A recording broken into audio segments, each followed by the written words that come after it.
Bonjour à tous, nous voici de retour pour une grille Loto-Foot 15 avec un pactole de 500 000 € à la clé. C'est la fin de la trêve internationale, retour à la Ligue 1 et aux autres championnats européens. Toutes les rencontres se déroulent une nouvelle fois le dimanche 4 avril. La fin des validations est prévue pour 14h55. Avant de commencer cette grille, n'hésitez pas à regarder l'interview de Thibaut. C'est un abonné à nos matchs nuls qui nous suit depuis l'Australie et qui a réalisé 6 000 $ de bénéfices en 4 mois de suivi. On vous met le lien juste ici. On commence tout de suite avec le premier match de cette grille, Marseille-Dijon.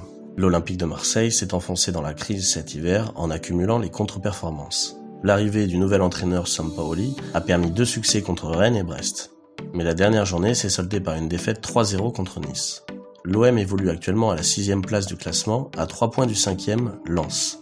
Pas grand chose à dire sur Dijon, bon dernier à 14 points du premier non relégable. Les Bourguignons semblent démoralisés et distribuent les points à leur adversaire. Bordeaux et Reims en ont profité lors des 2 dernières journées. Aucun signe sur le terrain d'une volonté de croire au maintien. 11 défaites de suite pour Dijon. Pour ce qui est de la motivation, petit avantage à Marseille, toujours en course pour obtenir l'Europe. On place le simple sur l'OM. Nîmes-Saint-Etienne. C'est un match à enjeu. Nîmes est à la lutte pour sortir de la zone de relégation et Saint-Etienne doit tenter de s'en éloigner. Avant la trêve, on se souvient de la belle résistance des Nîmois dans le derby face à Montpellier, 1-1, et du très beau coup réalisé en s'imposant 2-1 sur le terrain de Lille. Cet hiver, le Nîmes Olympique semblait condamné à la descente en Ligue 2. Depuis, l'équipe a eu une belle réaction d'orgueil qui lui a permis d'espérer se maintenir dans l'élite. Ils ont pu remonter à la 18e place, ex-aequo avec le premier non relégable, Lorient.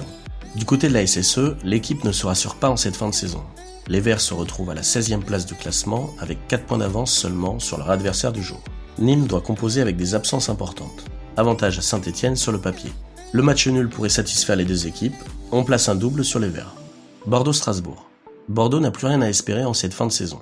Plombés par des problèmes au sein de l'équipe, les Girondins ont traversé ce championnat comme des fantômes. Ils ont été logiquement battus par Montpellier, plus constant lors de la dernière journée sur le score de 3-1.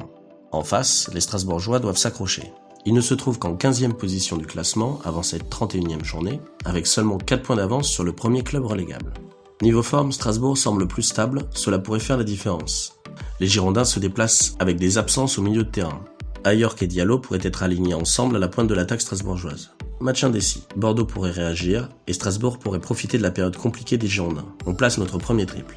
Nantes-Nice. 19e au classement, Nantes doit continuer ses efforts pour tenter de sortir de la zone rouge. Nice est dans le ventre mou du classement. La motivation sera côté nantais. Mais le match reste très équilibré. 2,55 pour Nantes, 2,75 pour Nice. Lors de la dernière journée, Nantes a manqué le coche contre Lorient en concédant le match nul dans les dernières minutes du match. Côté niçois, on constate un léger mieux depuis quelques semaines avec 3 victoires et un nul sur les 4 dernières rencontres. Les deux équipes possèdent une bonne dynamique. On pense qu'il y aura un vainqueur dans ce match. On place un double sur les deux équipes en omettant le nul. Reims-Rennes. Reims, en milieu de tableau, est en roue libre. En revanche, Rennes est toujours en lice pour une place européenne. Habitué à figurer dans la partie haute du classement les saisons précédentes, Reims n'a pas réussi à faire aussi bien cette saison. Il pointe à la 12e place avec 38 points. Le Stade Rennais a avancé par cycle cette saison en alternant les bonnes et les mauvaises périodes. Néanmoins, les Bretons se sont bien relancés avec l'arrivée de Genesio en s'illustrant avec 2 succès contre Strasbourg et Metz. Les deux équipes affichent une forme ascendante. La cote de Rennes est de 2,45 contre 3,70 pour Reims. Pour le coup, nous suivons les books, le double sur les Rennais. Lorient-Brest, même degré de motivation pour ces deux formations avant de disputer le derby. Brest doit valider son maintien définitivement en allant chercher quelques points. Et Lorient doit s'écarter un peu plus de la zone rouge. Promu de Ligue 2, Lorient fait son maximum pour se maintenir. Après une mauvaise entame de saison, ils ont bien réagi après la trêve de Noël. Ils restent invaincus en février et viennent d'aligner 3 matchs nuls contre Montpellier, Nice et Nantes. Au classement, les Morbihanais occupent la 17e place avec le même nombre de points que le premier relégable. Brest, quant à eux, semble en bonne posture pour valider leur présence en Ligue 1 l'année prochaine en se maintenant pour la 3e saison consécutive. Les deux équipes devront composer avec des absents. Match très indécis, on part sur un second triple dans cette grille. FC Séville, Atlético Madrid. Très belle affiche de Liga, entre le 4e qui reçoit le leader. Les deux équipes possèdent un bilan identique au regard des 5 derniers matchs. 2 victoires, 2 matchs nuls et une défaite. Les Sévillans ont été sortis de la Ligue des Champions par Dortmund. Malgré le fait qu'ils ont été excellents en ce début d'année, ils ont pu se reprendre ensuite avec 2 belles victoires contre le Betis et contre Elche. L'Atlético peine un peu plus depuis quelques mois après leur début de saison exceptionnel. Ils occupent toujours la pole position pour tenter de remporter le titre de champion d'Espagne. Leur dernière couronne remonte à la saison 2014. On va privilégier un vainqueur dans ce match en prenant le double sur les deux équipes. Cadix-Valence. On commence par les cotes avec Cadix à 3,15 et Valence à 2,45. Contrairement à Valence, le maintien n'est pas encore assuré pour Cadix. Avec 29 points pris sur les 27 premiers matchs de championnat, on peut considérer que le plus dur est fait, mais Cadix doit tout de même confirmer sa place en Liga pour la saison prochaine au plus vite. Valence est globalement décevant cette saison, ils occupent actuellement la 12e place du championnat. Les coéquipiers de Gamero alternent le bon et le mauvais. Une défaite vient souvent après une victoire. Victorieux de Grenade et de Villarreal, ils se sont ensuite inclinés contre Retafe et Levante. On part sur un simple pour Valence. Elche Betis Séville. Séville est dans une position idéale pour essayer de retrouver une Coupe d'Europe la saison prochaine. Fekir et ses partenaires sont à la 6e place de la Liga à égalité de points avec la Real Sociedad 5e. Le Betis a remporté 5 de ses 6 derniers matchs. Seul faux pas, une courte défaite 1-0 contre le voisin sévillan. On tente le simple sur le Betis. Stuttgart-Werder Brême. Stuttgart peut rêver d'Europe s'il termine la saison en boulet de canon. Actuellement à la 9e place du championnat allemand, Stuttgart n'est qu'à 3 points du top 6. Il reste sur 3 victoires lors des 4 derniers matchs. Côté Werder, l'équipe se porte bien mieux que la saison précédente à la même époque. En effet, ils avaient dû passer par les barrages pour conserver leur place dans l'élite. Le Werder possède 7 points d'avance sur le premier relégable. On tente un double sur le Werder. Union Berlin, Hertha Berlin. Le derby berlinois présente le 7e contre le 14e. En cas de victoire, l'Union peut se rapprocher de l'Europe et le Hertha peut se mettre à l'abri de la relégation. Avant la trêve, l'Union Berlin a enchaîné une très belle série de matchs sans défaite avant d'être balayé par Francfort. Le Hertha, en revanche, est plutôt décevant cette saison et ne possède qu'un seul point d'avance sur le barragiste. Compte tenu des enjeux des deux équipes, une surprise n'est pas impossible. Très solide à domicile, on place un double sur les locaux.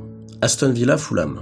Aston Villa reste sur une série en cours de 4 rencontres sans victoire. Fulham, 18e au classement, veut s'extraire de la zone de relégation. Ils accusent 2 points de retard sur le premier non relégable, qui compte un match en moins. C'est donc mal engagé, même si la saison n'est pas terminée. Après une bonne période qui leur a permis de se relancer, Fulham éprouve à nouveau des difficultés. Malgré leur succès surprise 1-0 à Anfield, ils restent sur une victoire, un match nul et 3 défaites lors de ces 5 dernières sorties. Nous ne voyons pas Fulham créer la surprise en s'imposant à Aston, on place un double sur les locaux. Newcastle-Tottenham. Avant-dernier match de cette grille, Tottenham 6e se déplace chez le 17e. 20 points séparent les deux équipes. Le maintien est loin d'être acquis pour Newcastle. Tottenham possède 3 points de retard sur le carré de tête.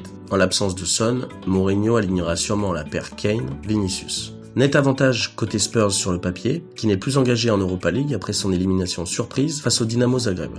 Le simple logique sur les Spurs. Manchester United-Brighton. Les Red Devils sont en pleine confiance. Ils restent sur 9 matchs sans défaite en championnat, 4 victoires et 5 nuls. En Ligue Europa, ils viennent d'éliminer le Milan AC.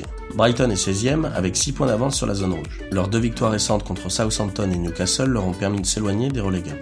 United est toujours privé de Rashford et Martial a été touché au genou avec l'équipe de France. Mais Brighton n'est pas non plus épargné par les blessures avec 4 éléments importants qui manqueront la rencontre.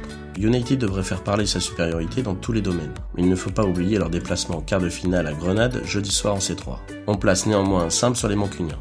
On se retrouve donc avec 7 doubles et 2 triples.